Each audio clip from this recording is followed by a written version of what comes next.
Hallo und herzlich willkommen zur 9. Folge vom Munich MMA Podcast. Schön, dass ihr wieder reinhört. Wir haben heute ein Thema, was ganz besonders für unsere weiblichen Zuhörerinnen interessant sein dürfte. Wir sprechen über das Thema Frauen im Kampfsport und dazu habe ich mir als zweiten Gast die Anna McSweeney eingeladen, die wir schon mal hatten, um über Muay Thai zu sprechen, und die Emily Gaza, die unsere Jiu-Jitsu-Trainerin ist. Die Episode wird auch wieder in Englisch stattfinden, so wie das letzte Mal. Also, wenn ihr etwas auf Englisch hören wollt, das ist eure Chance. Anna, nice to meet you. How have you been since we last spoke? Yeah, I'm good, thanks. How are you going? Decent enough, thank you very much. Emily, how about you? I'm doing well, thank you for asking. That is excellent to hear. Recently, both of you had a was it workshop from Chinchilla Gear, if I recall correctly. Can you tell me something about that? Because I was not involved, so I have no idea what's going on. It was for the International Women's Day.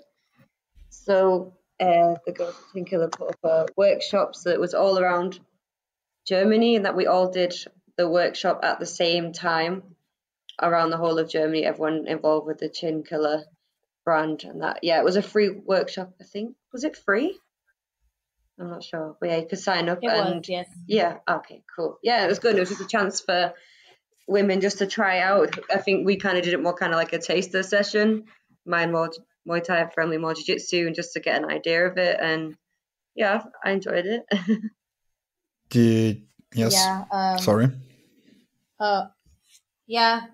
I enjoyed it as well. Don't have much more to add from what Anna has said, but yeah, it was a free seminar, and it was just to show women what both sports are like, Muay Thai and Jiu-Jitsu, because I think a lot of them too were also interested or had been curious about starting martial arts. So I think this was a good way for them to get an idea of, okay, do I like Muay Thai or striking, or does the ground fighting seem interesting to me? So I think they all took away something nice from it. That's good to hear. It's for some reason it's usually the self-defense marketing that is like, I think with this one as well, right? It just happens to be, hey, try out this self-defense course, and not, hey, try out this combat sport. But why you think people go more for the self-defense? It's just an observation, but yeah, why? Okay, I think it's easier to market, isn't it, really? Like, I think that's how I feel anyway. It's quite easy to market that as well, if you get that. And yes, what people are scared, like especially women are scared of every day. So I'd say that's why, definitely. Did you get roped into martial arts with the self-defense argument, or did you just join because you wanted to do martial arts? I just always wanted to do it since I was a kid, and then when I got chucked out, I was just like, yes, I can. Found a gym and then got there. Yeah, so I just always wanted to do it. Yeah, for myself, I didn't get roped into with the self-defense marketing either. I started off with kickboxing, and I was doing that more for fitness purposes, but it did feel empowering. And then when I saw the jujitsu classes, because I would come into class a little bit early, I found jujitsu to be really interesting, because I saw smaller guys getting the advantage over big, stronger guys. And I thought, wow, that's really cool. I want to learn that. That looks really interesting. And then I just I took my first jujitsu class, and then I bought the gi right after, because I was hooked immediately. So I never got roped in like, oh, learn self-defense and all that. But I guess when it comes to marketing these classes, I think that's just, maybe for women, that's just the easiest way to get them interested in the classes. Because I don't know if women maybe look at sports like Muay Thai or Jiu-Jitsu, or even if they watch MMA, if they think, oh yeah, that's something I really want to do. But the self-defense stuff, a lot of women are, as Anna said, concerned about that. So I think that's an easier way to appeal to them than to be like, yeah, let's just go choke each other for fun or yeah. Well, like for me personally, it's interesting because both of you were like, yeah, we always wanted to do it, or we're here for some completely different aspect. And I'm really struggling to recall any of my training partners that I've talked about this topic that said, hey, yeah, I wanted to do some sort of self-defense class first, and then I stuck around for the sport. To me, they're always like, yeah, I've either been doing this since childhood and I always wanted to do some sort of combat sport, or like, hey, yeah, the sport seemed interesting and like a good hobby to me. Yeah. So maybe we should do that in marketing as well. Yeah.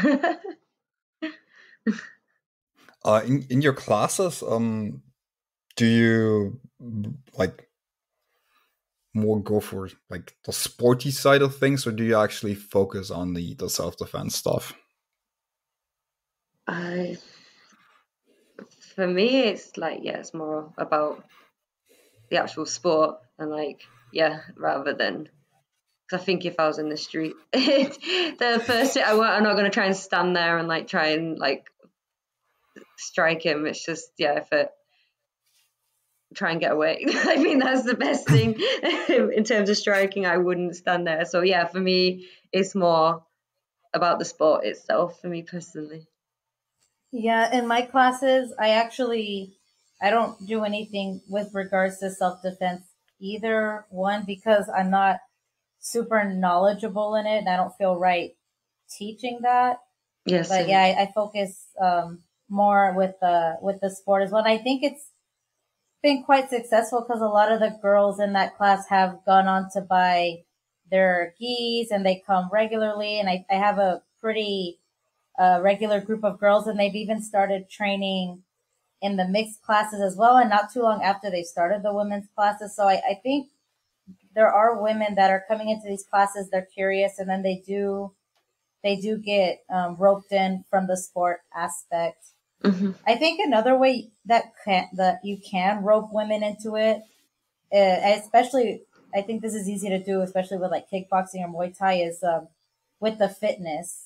You know, because there's a lot of women too that really enjoy taking kickboxing classes, but more from a fitness standpoint, where it's just hitting mitts and maybe doing a WOD, a workout of the day, and they like to get a good sweat and it makes them feel good and all that. So that's probably another way that you can make the marketing appeal to women, self-defense or fitness. But yeah, as far as at Munich MMA, I've just been focusing on the sport, and I think it's been quite successful. There have been a few women that have come in really wanting to do more self-defense stuff, because one woman particularly, she had a Krav Maga background and she was really interested in more of the self-defense aspect. But I'm usually pretty transparent in saying this class isn't really a self-defense class, and then they either stick around if they find it enjoyable, or they go find somewhere else that is focused more on that.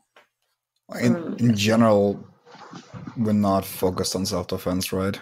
Sorry, Anna. No, you're fine. No, because I've had the same thing as well. I've had women come in and be like, and like Emily said, yeah, I'm also not like a trained self-defense like instructor. I don't feel comfortable saying like someone do my class and that they can like defend. Like I don't feel I'm not qualified to do that, so I had to kind of be honest with her. But yeah, I have the same questions sometimes, or even people at work, or people I know are like, "Oh, could you like defend yourself on the streets?" And I'm like, this is quite a funny question. It's like you hope you never have to find out. Yeah, you know, that's what my instructor in Texas used to always say. He's like, I hope nobody ever has to use this on the streets, and he would always say, the best self-defense is to just remove yourself entirely from the situation. Yeah. You don't want to go over here think. And I think too with self-defense, you can drill these scenarios, these situations 100 times, but when they happen, it's just, you don't account for the adrenaline, the feelings, the surroundings. There could be other people present. Like it's not like a John Wick choreographed movie, you know, where you just like all these people coming, you just like, throw them, kick them in the head, and then throw them into another. It's just so hard to predict. And I think the best self-defense that not only women, but people in general can practice is just to be aware of your surroundings and learn how to de-escalate situations and to just like do your best to not put yourself in dangerous situations. And if you are in one, just to get out immediately. Do not engage. You just never know what people have on them or who's around. And yeah, definitely. I was like, happens quite often, but in one time when I was back home, this guy followed me home from the tram. You can tell already when you sat there, like, this man's gonna follow me. So he followed me home, and then he followed me like all the way to my front door. I was still a teenager, and my dad like opened the door and thought it was like my friend, and I did the same thing like you said, Emily. Like I just was like, I didn't know what to do. I was just like, oh god, this man's following me, and he followed me to my house, and then my dad realized too, like it's not a friend, and like chased him and stuff. But then my mum was saying to me, oh, like, why didn't you do anything? I was like, because yeah, like you said, like it's not how you can rethink in your head what you'll do in that situation. But when it comes to it, you're just kind of like, oh, this is awkward. And you also don't want to make them angry because then it might make things worse. You just kind of awkwardly like, oh God, like just kind of hope it stops. Yeah. Yeah, I have to check my privilege here. Like, because I haven't been followed home ever. No, it's like, Emily, sorry. Oh, yeah, I remember one time I was running.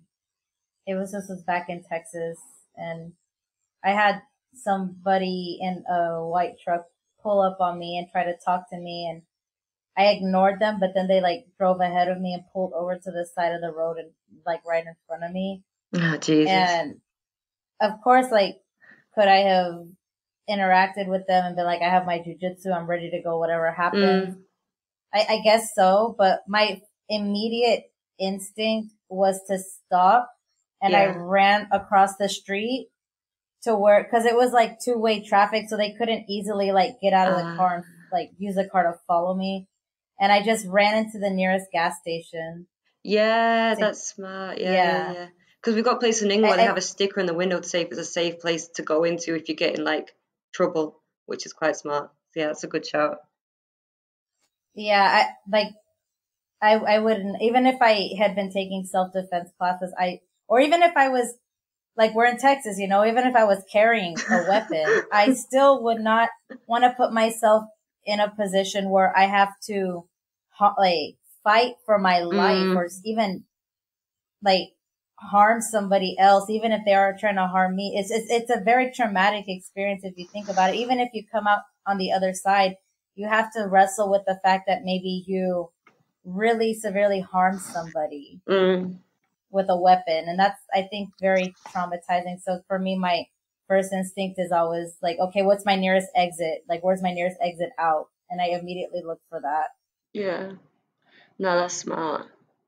And here I thought I'd be able to skip the self-defense topic quite easily and talk about sports. You're actually giving good advice to listeners out there. Yeah. Emily, you mentioned something about the adrenaline dump, and that got me thinking. Obviously, it's not the same, but that got me thinking about competition.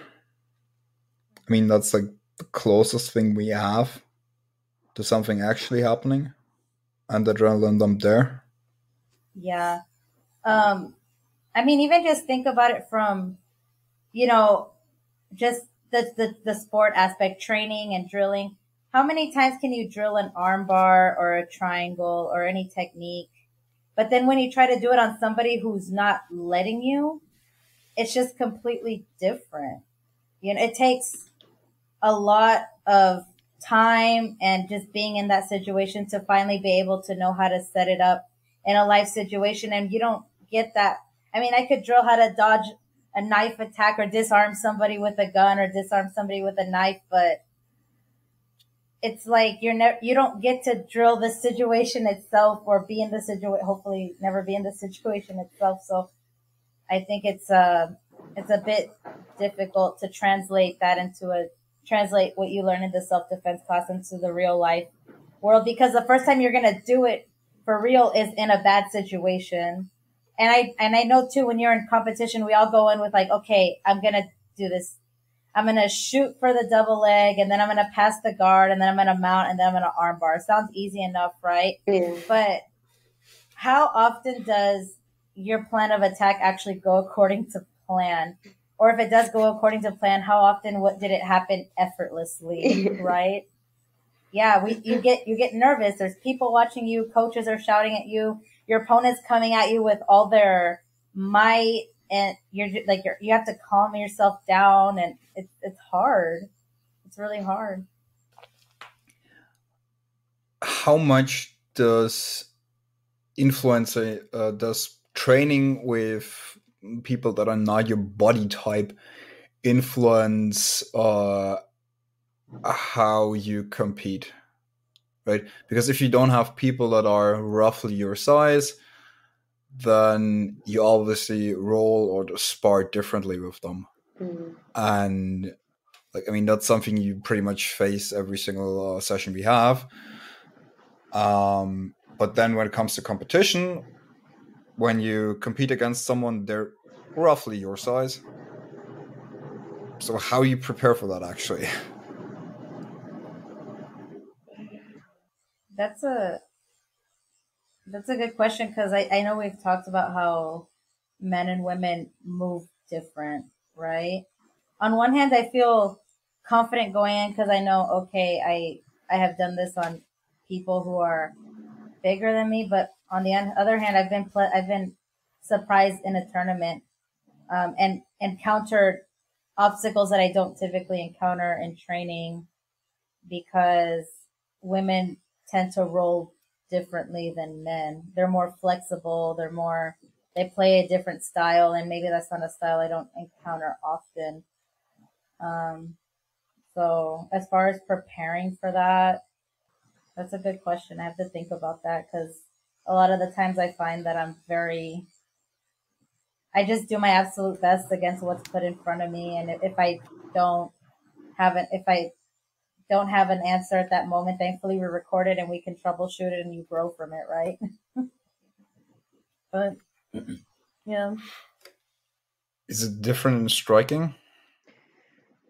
I guess, yeah, because say with the MMA fight it was completely locked down, so I didn't have many training partners, and there was no females for me to train with, and the problem was I felt like people were letting me get takedowns and stuff, and they kept being like, yeah, but she won't be as strong. Do you know what I mean? And it's like, well, actually, she was she was a tank, and I felt like it didn't do me any favors being like, oh, okay, if I can, you can eat shots from big guys in the gym and stuff like that. And I don't know, I think it is important to have training partners that are around, to have more female training partners. Definitely, I really do think it's important, even if they're bigger or smaller. I do think it helped a lot, because I felt like it would have given me someone in my size and stuff, so we could have given each other's 100% best in training. And I think mentally it would have given me a bit more, instead of questioning, because it was first time I fought in MMA gloves, first time anything with ground game, anything with takedowns and everything. So I was just a bit, the mental side of it, I was just very kind of felt like I was just well, whatever's gonna happen is gonna happen, and I just felt like I wasn't very prepared in the slightest. But that was a weird situation in itself, with lockdown and first MMA experience, so that was a whole thing as well that contributes to it. Yeah, maybe for the jiu-jitsu aspect, let's say, because a lot of girls like to play a lot of guard, especially these lasso spider guards, and I feel like a lot of the guys in the gym, I don't encounter that often among them. I think the best way to, if you can't find a lot of female training partners, maybe there are one or two guys that play that guard. Maybe try to roll with them like more often, and also try to start to think about, YouTube's there's a vast source of instructionals on YouTube, but I also have, of course, many very awesome training partners, very high level, who probably know a few ways to address these kinds of guards. And that's typically what I do, is if I go into a tournament and a girl had like just an abnormal, like just some flexible guard that I couldn't pass, or they did something that just I don't encounter often, I typically get the recording and I'll ask Ferdi or any of the other black belts, the more senior, more seasoned athletes, and I'll ask them, how would you address this? How would you handle this? And then you just kind of go from there. And maybe that, I don't know if that can be applied the same way in Muay Thai, but no, I think I feel like striking is not the same, obviously, with like the flexibility and stuff like that, because you're just kind of standing in front of each other and just kind of hopefully trading shots with them and stuff. But yeah, obviously still going back and like between. But I couldn't say if it changes for me. I don't know, when I spar with men and women, maybe the energy's a bit different, but like physically and stuff, I think it's quite similar, because it's just different, because you're not having to. Yeah, it's just a different sport in terms of we don't have to. Yeah, try not to get bent into into different submissions and stuff. You just mentioned something that I, at least, let's call it witness. That for me in competition, when I see it, it seems like from a mental perspective, women are fighting a lot more aggressively than men do, like especially in jiu-jitsu. Yeah, women they come at each other pretty hard, at least in my experience. Sometimes I think that's something that kind of throws me off in the first few moments of a match with a woman, is like, oh my God, this person's really trying to kill me. And I've even noticed it when other girls at the gym are competing, and they really come at me, and I'm like, oh my goodness. They just immediately just start grabbing, and it's immediately they're on, so maybe even incorporating more of that into your training, just getting used to that kind of energy, just knowing that this girl in front of you she's not gonna be timid. She's gonna come in and really just start grabbing and pulling immediately, and going hard from the beginning. Yeah, and that's something I realize when I roll with, for example, you, Emily, or like Anna, the other Anna. Oh yes, but no. You've seen me on those mats recently with jiu-jitsu. Like the women that compete more often, I have to, like, for me, it's actually a struggle to match that pace, because like I can't, because I'm old.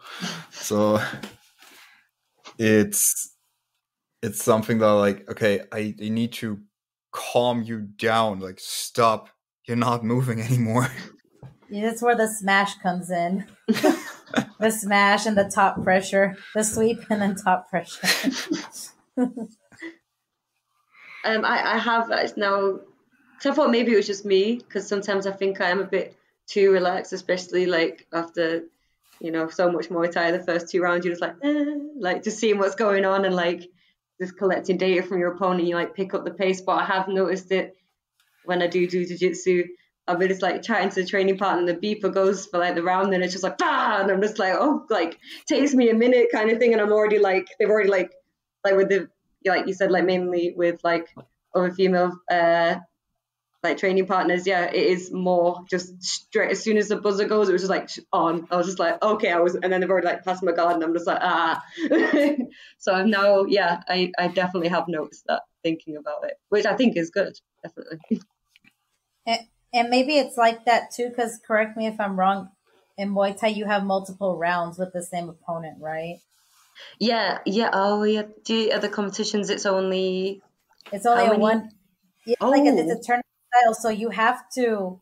It's not like I get to fight the same girl a few times and then it's kind of like there's a score or something. Like you have to beat them in that right there in that round, and if you don't, then you're eliminated. So maybe that also plays into the mentality of jiu-jitsu as well. It can be like that, like say tournaments I've been at, really like bad ones where you literally got one round, which was just insane. But some of them, most of them you get like 2 rounds, but that's like the tournaments. But then obviously you've got like more westernized kind of fight night galas, so it's like 3x3, so then the rounds are like faster kind of thing. So especially if it's more K1, but then I'm used to more traditional 5 rounds. And the first 2 rounds they don't score very high either, so you just kind of just seeing what their game's about and stuff. And normally, like same with jiu-jitsu, it's the first time you've seen them kind of thing, and then the points get higher and the pace, like the music that's in the background at Thai fights picks up the pace, and then you kind of then you start. Normally I just would clinch all the time, so from round 3 I'll just start clinching because I wouldn't waste the points clinching in round 1 or 2 kind of. So yeah, definitely you have a different. But 1 round, that's a lot of pressure just to get it straight away, like respect. And I mean in jiu-jitsu tournaments, especially the higher rank you go, there are tournaments where the rounds are longer and you could have many opponents in your bracket. And if you're trying to make it to the top of the podium, you might have to fight a few people for 7 minutes each, for example, or 8 minutes if you're a brown, 10 minutes if you're black. Oh, and yeah, you don't, you want to my mentality has always been, I want to get in, get out of each fight as quickly as possible, because you need to recover and then you have to fight again the next person, whoever won their fight. And then if you win that one, you want to get in, get out so you can recover, and then you have to fight again. So I think maybe jiu-jitsu is kind of set up in the sense that in such a way that it encourages you to get in there and finish your opponent as fast as possible. Yeah, that's fair. Yeah. Interesting take. Because on the one hand, I see people succeeding with that style, also in like men's brackets. But on the other hand, we have people that say jiu-jitsu doesn't reward risk-taking. It rewards playing it safe. But then that's a philosophical discussion for another point, I think. Oh yeah, that you can really get down the rabbit hole with that. Yeah, and let's just keep it all inclusive when it comes to martial arts. I think the mentality. I mean, for me personally, having that mentality of I'm going to go in, finish as fast as possible, and get out. It has worked for me, but if it doesn't work, it sucks, because then you might have spent the first half of the round like really being aggressive and trying to finish, and let's say your opponent successfully defends, and they might still have a little bit more in the gas tank than you, and then they could start turning the match around. So I think, I don't know, I haven't competed at like a brown or black belt level where the rounds are a little bit longer, but I think maybe some of those black belts, especially that compete for 10 minutes per round, maybe they don't go in right away. They, with that mentality to kill, maybe they kind of pace themselves a little bit more because the round is longer. What do you think? Probably, like if you watch Worlds, for example, there's, unless they're like cardio beasts, then it's like engagement in the first 2 minutes, then 6 minutes of nothing, and then pick up the pace in the last 2 minutes again and try to finish some sort of hyper aggressive scramble there. Like that happens quite a bit. And those 6 minutes of nothing is why no one watches our sport. It's a fact. Yeah, I know the more intense fights they're the more exciting ones to watch. The ones where people are really just like going at. I even when there are big jiu-jitsu tournaments going on, like Pan Am's just happened recently. I always like seeing the highlights from the women because I feel like I always tell you, Ferdi, like the women, especially at the higher level, the brown and black belt women, I feel like those women are just constantly moving. It's just, I'm like, these women are crazy. Like they really do have that high energy and for a long time when they fight, and I think it's very exciting to see. Yeah, the cardio is just that's the thing for like high level athletes. Like the cardio is the big difference, I think. You can be like the most talented and skilled fighter, but if your cardio sucks, like everything just goes down the drain if your cardio is gone. Like I don't know, that's why I think I know I feel better if I know my cardio is on point, and I know I can think properly, I can like keep going. Like I don't know, I think it's overlooked. You don't need to be talented or that smart either, like you can get cardio. Yeah, but I don't want to. Yes, that's the problem. I know it's yeah, the cardio is always, but you do feel more secure if you have good cardio. Yeah, it's insurance. You're like, I know. At the very least, I'm not gonna gas out. Yeah, like that's embarrassing. Like I always get worried about it because I think it just, for me, I just feel I don't want to look tired. I need to look like I always look. I'm okay. Like I've got a poker face. I don't want to look tired. I hope it never happens now. I've said it out loud as well, but I think it looks like weak. I don't like it. I don't know, maybe because I had to I just had a couple of years of just drilled. Like I wasn't, but yeah, like I don't know, anyone who trains Muay Thai knows the saying, no running, no fight. So there was no choice in it. You just had to run. They don't like care if your knees are, you go running, go running. And then if you're tired, they're like, you've not been running enough. I'm like, I see. Yeah, and in jiu-jitsu, there's like, okay, well, there's cardio, and then there's rolling cardio. Yeah. There's a big difference. Maybe not as big of a difference as we like to make out. Yeah. I've had some people say, I was like, what do you do for strength conditioning cardio? And they're like, I just roll a lot. That's my cardio. You just get it, all that through rolling. And I'm like, okay, well.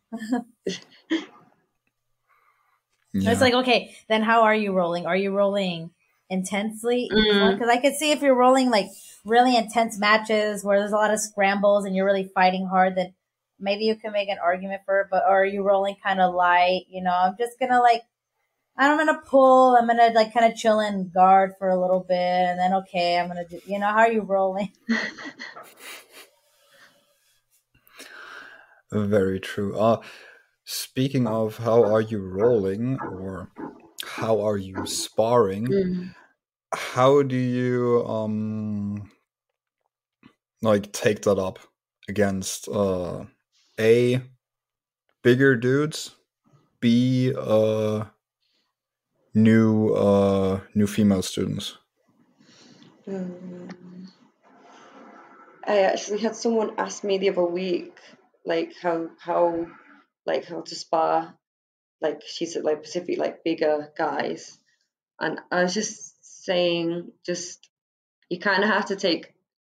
It's hard. So even I stuff to myself like he's literally twice the size of you. Like it's not gonna be super clean. You're not gonna be able to like get everything, but just like try and stay like relaxed. Like don't be like tensed up. Still try and have fun with it, except that there is a size advantage, like for one person in this situation, and if you're more relaxed as well, then they'll feel a bit easier with it. And then if they are going like a bit harder, like just tell them, like tone, the power down a bit and stuff. So then you teach them as well how to use their power as well. So so at least you're both kind of getting something out of it rather than it just be like running into someone's jab for like how many minutes kind of thing, and just try and have fun with it. And for new women, I just want them to enjoy it. Like I want to spar with them and like keep it light and keep it fun and not like super serious and stuff, and like, but don't make it like just let them, because I hate it when sometimes, especially when I was first starting, where they just be like, oh yeah, you can just hit me, it's fine, and they just didn't hit back. Like I thought that was just really patronizing and really just kind of dumb kind of thing. So yeah, just try and make it fun and like just make sure they're hitting, like try and like make sure they're defending and like answering back, and just keep it fun. I just said that like 10 times. When it comes to rolling with new women, I typically just play a little bit more defensive. So I just tell them, if you've taken a few classes, try to apply the concepts you've learned. If you haven't, it's okay. Just try to do what you think you should do, right? So if they're trying to pass the guard, they'll try to move the legs out of the way, however that way is. And I let them do that, and I'll just kind of maybe retain guard, defend a little bit. And then if they do something that, like a technique, I'll let them if they execute it decently well, I'll let them progress, and then I'll continue to defend from there. And I just kind of let them work. And if they're a little bit more, like they're new, but they're a little bit more advanced, like they've been training a little bit longer, I might set up sweeps. I might sweep them if they're not careful. And then I will try to grant them the opportunity to scramble or escape from the position. So I just allow them to work and, allow them opportunities to find ways to escape from bad positions if they end up in a bad position. So that's what I personally do for the newer women. And I also, will give them some feedback afterwards if they do something that was a bit like, that's really major, like maybe they extended their arms in guard, and if they're mounted, it's like, okay, don't do that. Don't ever do that, for example. And then as far as rolling with guys, I just go with the mentality of smash. Smash. No, but usually when I train with guys, it's pretty cool, you know. A lot of the guys there, I feel pretty comfortable rolling with, and I feel like we both give each other a good amount of energy on both sides, where they're not just trying to be completely dominant, like using their strength as a dominant. I feel like it's beneficial for both of us because they try to use their technique more. And it's good for me because it forces me to really be strong with my technique, because I have to execute a pass or pin someone down who is bigger and stronger. So I feel like it's always been very mutually beneficial when I roll with a lot of my male training partners, and it's good, I think. I was just thinking, it's probably easier in striking, I assume, because I don't know any better. Just for the simple fact that I can probably pull my punches more easily than I can pull my weight when I'm in top side control of someone. Because if I pin someone correctly in side control, then this won't be fun for the person on bottom, regardless. Yeah, that's true. I know. Yeah, no, I think it's a skill in itself to know how to distribute your weight safely, but still be able to, from my very little knowledge on the ground, but and still do it safely, but still keep them there, you know, like not lose control of the situation. That's the thing, just because to do it correctly, I have to apply a certain amount of force. That's just of the nature of several techniques. That's just it. I have to do it, otherwise it isn't correct. I honestly too, I have been one of the unfortunate souls in Ferdi's side control and the mount. And it is very uncomfortable, but I think as you train over time, you just kind of get used to being in those positions as well. You know, you can take it. You know, even if it does feel heavy, it's just something that you're like, okay, well, I'm here. I'm in this position. It's time to work my way out of it somehow and all that. I don't know. Like, you just kind of get used to it. I think, even if he has to do all this to do the technique correctly and it does feel heavy, it's not something where I personally feel like I'm in danger of being injured or I feel like I'm in danger of, I don't feel like I'm in danger. It's just like, okay, I'm in a bad position. Now I have to just be patient and find my moment to escape. Yeah. Yeah. You can sense the difference, I feel, in the situation.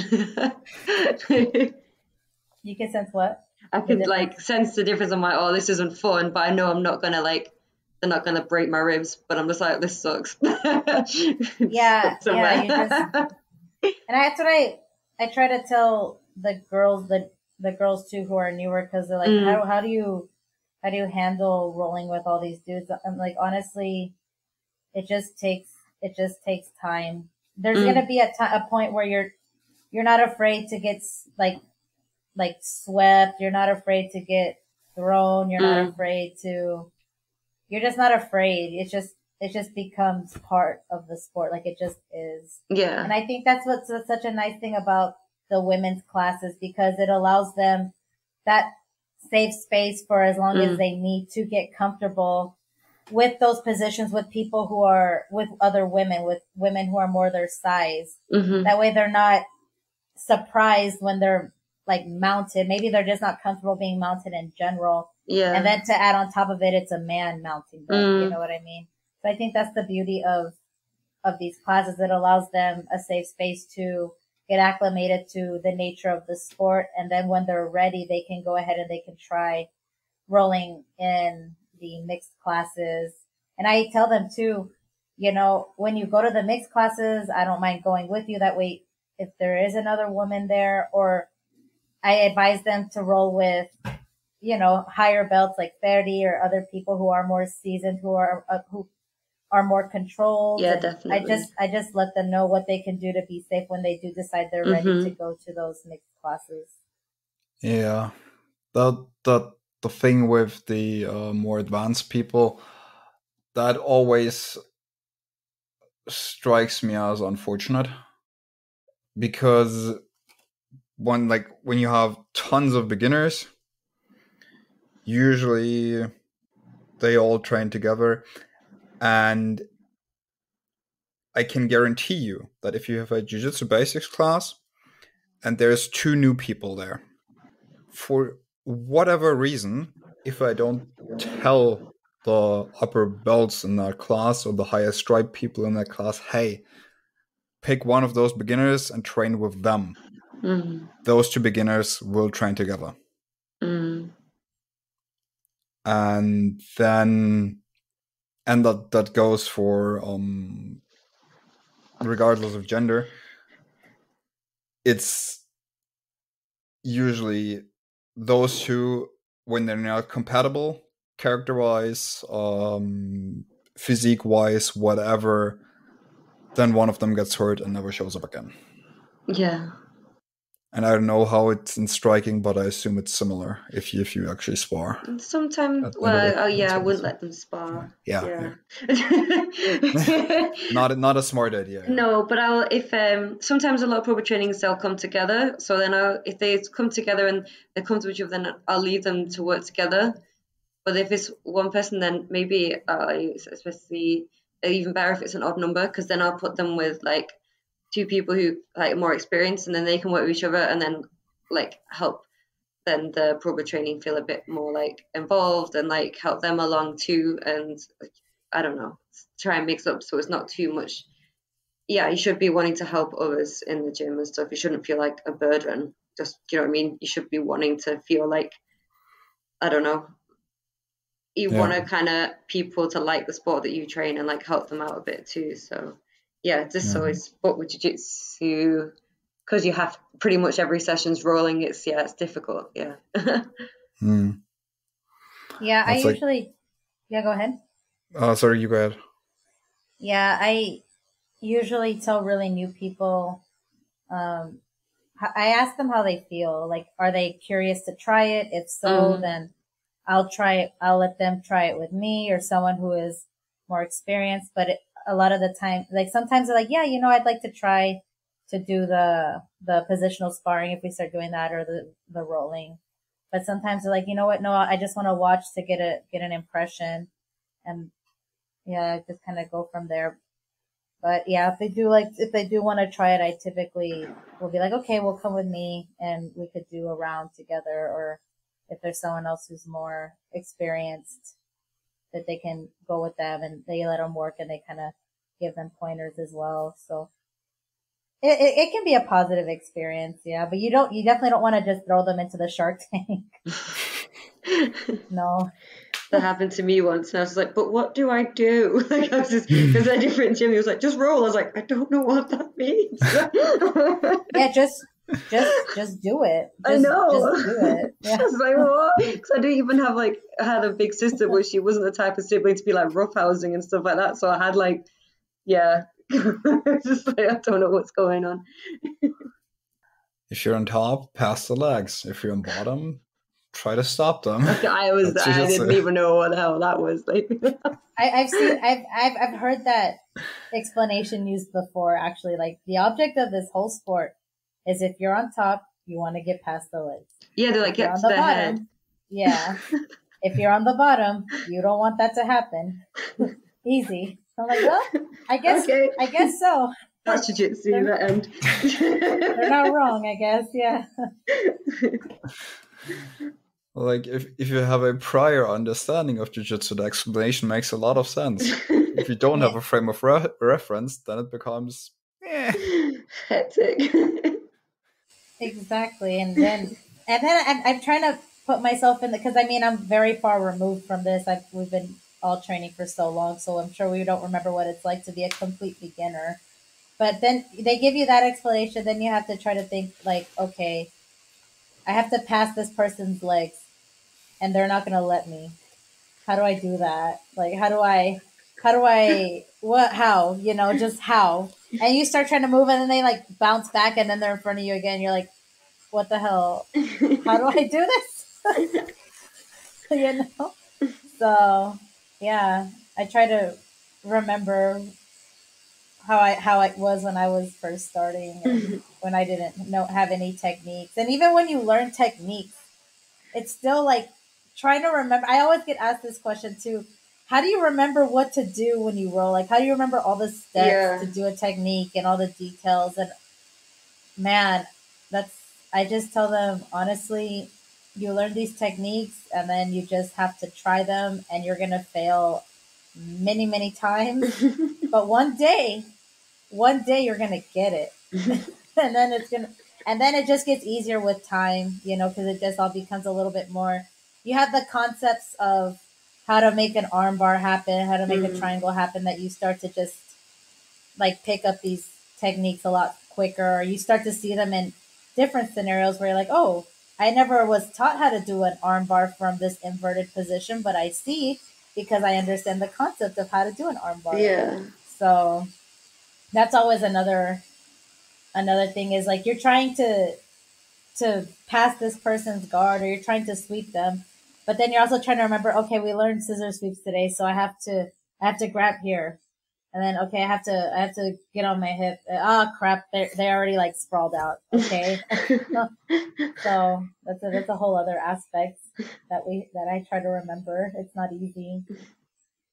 It just comes with time. The thing with jiu-jitsu is it feels so far removed from intuitive movement of an adult in a westernized country at this point.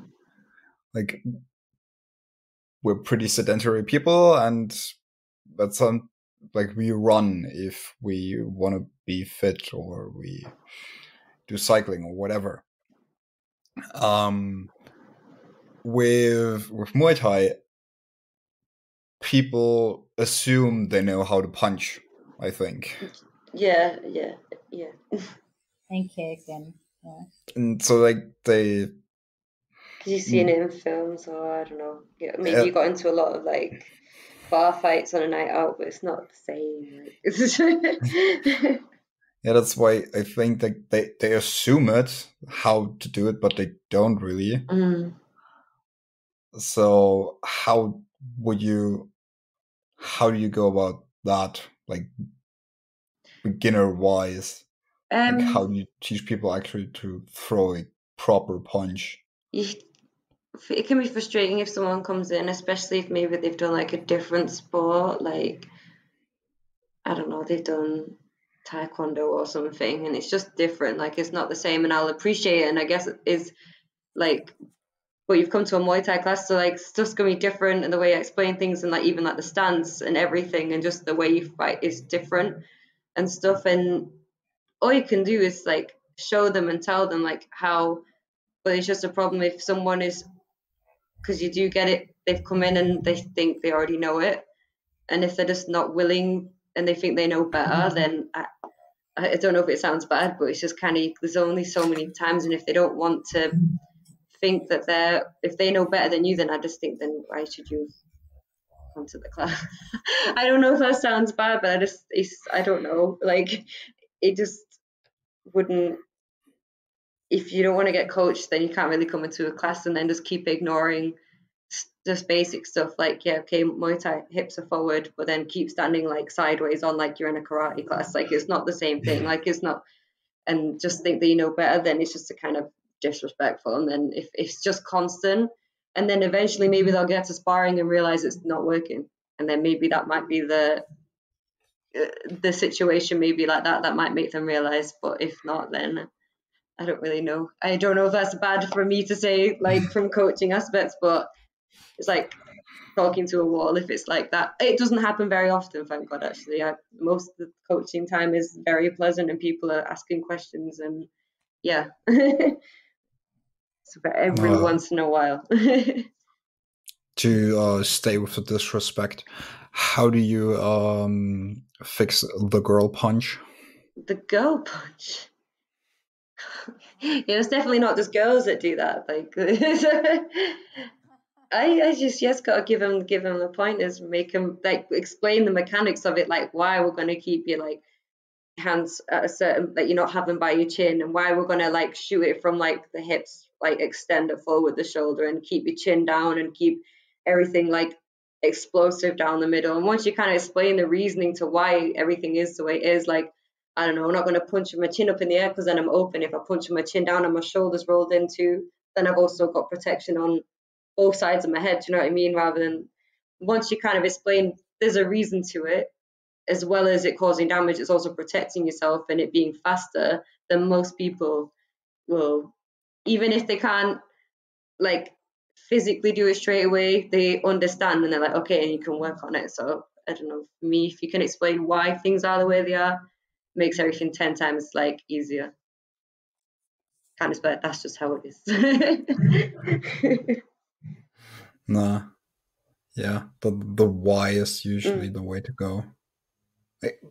Jiu-jitsu as well, although we should probably be more careful when you say, yeah, go there because then you're faster on the back, or do this because you want to be in mount. It's like, okay, but why is mount preferential? Yeah. So we have these cascading amounts of why we actually do stuff. Or you get I told you about this, Ferdi, when I taught the basics class the other day. Excellent story. Yeah, because I subbed last minute for a class, for the basics class after open mat, and I was teaching a mounted triangle. And I guess there are a lot of details that go into it, but I felt like I was breaking it down and people were enjoying the technique, but I had one person, after we came back in the center. I was like, does anybody have any questions up until this point? And one guy was like, his question was, so why on earth would I do this technique that takes so many steps when I could just like do an Americana, which is a lot easier? And I was like, because you're not always going to, you're not always going to be able to do an Americana. And like, it's good to have an arsenal of submissions to be able to do. Like, what if you can't do an Americana? Then what? Okay, then what are you going to do in mount? Get thrown off? You know? And also sometimes when you mount, people might give you the opening where the mounted triangle might make the most sense to do than say an Americana. Like that question, it was just the way it was thrown at me. He's like, why on earth would I ever do this? Yeah, that's a bit, it kind of makes you feel a bit like, so I've just been explaining this to you and it's almost like throwing it back in your face. Yeah, I don't like that at all either. Yeah, it's like, okay, you know, sure, I guess. I'm like, if you want to keep Americaning people, I guess go right ahead. But if there's going to be a time where people get more advanced and it's not so easy to Americana people. They're not just going to be on their back with their arms available to be Americana. People get a little bit craftier. They move, they get craftier in how they move and mount, how they escape, how they defend. And when that happens, the Americana is not always the solution. Yeah. So. Anyone who rolls them will be like, oh, he just does Americana, so. Yeah. Yes, the why questions. I mean, yeah. I mean, I'm not saying don't ever ask why, because sometimes you might want to know, like, okay, why do we... It's good to know why you do something, or when is the situation where it makes the most sense to do something. But I don't know. Don't be over here also like, why would I ever do this? Like, why would I ever do this? Different why questions. Yeah. Not to try to defend that. That is, yeah. Yeah, I get asking, okay, why is it important that I go from the side control to the mount? You know, you could talk about it from maybe someone who really doesn't know. That's a valid question to answer. You know, it's like, oh, this position is more advantageous. You can get points from the sports perspective. That's really good for you. There's that's a valid question to answer. But yeah, some are just kind of. And just to be a bit controversial, why do you think he asked that question? Why do I think he asked, why would I use this mounted triangle? Yes. And specifically you. You know, it's hard to say for sure. I wonder if he was taught by, say, you, that mounted triangle, would he have questioned it? If that's what you're getting at. No. No, like, I didn't teach him anything in the regard. I don't know the guy. No, but I meant like if the situation was where you were teaching it. Oh, yeah, that might have been the case. Yeah, you know, like why? So you're asking me why I think he did ask that? Yeah. Could be because I'm smaller. Could be because I'm female. I don't know. Maybe sometimes I do feel like as I've gone through this sport, like I've had to work twice as hard to prove that I'm legit. I had a guy when I moved to Munich MMA, actually, he told me that when I first moved here, I was a blue belt. He was like, he had the thought, oh, it's another blue belt who's probably here just to like get a boyfriend, or, they're probably not that serious. Cause I guess like there's a reputation for white belt and blue belt women, right? And then he said, but when I saw you coming into class as often as you did and training as hard as you do for months straight, then I realized, okay, she's actually here to train. She's not just here to get a boyfriend. So stupid. And that kind of like, I was like, thanks, but what? You know? that makes me a little bit sad that there might be some people out there who, because I know it's a male dominated sport, that maybe view females in the sport in a certain way, and that it takes so much for us to prove that, hey, we're here to train just as much as you guys are. We like the sport, genuinely like the sport, just as much as you guys are, as much as you guys do.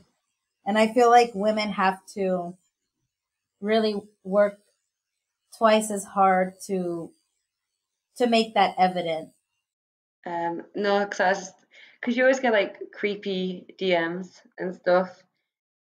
Weird man, like I don't want to say all men, but specific strange men, and I feel like they think, oh, she does like, you know, fight sport, that means she's probably doing it to like look like they can't. I feel like a lot of, I feel horrible saying this because not all men, but like just like they think some women only do these type of sports to like, because it looks cool, and to be like, look, I'm this sort of woman, how cool am I, and to like do it to like come across in a certain way, and it's like weird for them to fathom or accept that like maybe they just enjoy it and they actually like training and they like competing and fighting and stuff, and it's not for any other attention. Does that make sense? Yeah. It's a strange one, like, do you know what I mean? And my Instagram's like pretty like literally like a U rating, do you know what I mean? There's nothing like, do you know what I mean? And you still get questions like, could I pay you to wrestle me? I'm like, what? Like, could I pay you money to kick me in the balls? I'm like, what have I presented? Like, not that it's just like, what's going on? Like, I'm just living. Very strange. I would accept the last offer. If I get money to kick someone in the balls, I'd do it. Sometimes Cal like responded to some of them, just like, what's going on? Very odd, yeah. But they can't accept that maybe you just do it because a woman can have an interest and hobbies, and she just likes to do it. And I don't know, it's just maybe just a weird to some men. I hate saying that, they're like, oh man, I don't mean it like that. Yeah, like, believe it or not, not all of us are there to just be around, just get male attention or whatever. Some of us are really there because we train, we take it seriously, we like to compete, we like to teach, we like to coach, and it kind of is hard sometimes when you have to really like put in an extra effort to convey that. And even when you do convey that, you still get creepy comments like that, or you still get people who might still not really believe you. So it's they're like, you're too extreme. It's like if I was a guy, you wouldn't be saying it like, wow, mad motivational. But if it's like woman's like too extreme, she must be like really lonely. Or like but if it's a guy, it's like, let's make an inspirational montage of him training. It's like can't win. You know what I mean? Just do what you want. Do whatever. Yeah. Okay, we're gonna send a note to Jay, make an inspirational montage. Yes, please. Of Anna and Emily. Yes, please. I want the one like I sent you earlier of Bushesha. Yeah. Well, she did. That's the one I want. Yeah. That one was so cool. I was like, man, I would do that. He's sick.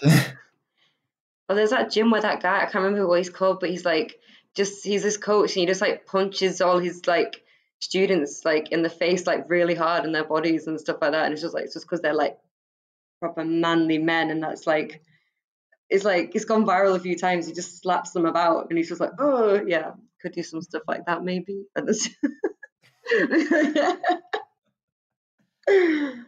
Doesn't seem like a healthy training environment.